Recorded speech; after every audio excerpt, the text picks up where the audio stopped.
We are looking at how to pronounce these two words. They look different, but they have a different meaning, of course, and a slightly different pronunciation as well, but it can be confusing, so let's work through. So the top word is when you create something through a concept, the conception,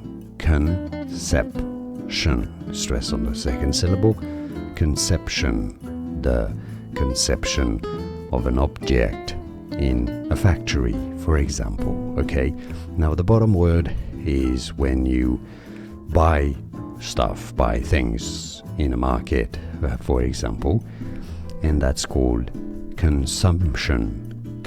So that's the same first syllable, but then syllable, consumption. The last syllable is also the same. Okay, so let's summarize this. The bottom word is consumption,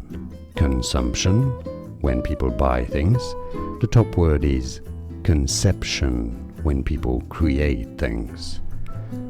Conception, consumption. Can you hear the difference? Let me know in the comments. Like this video if you found it useful. Appreciate your support. More videos for you here to learn more. See you there. Thanks for watching.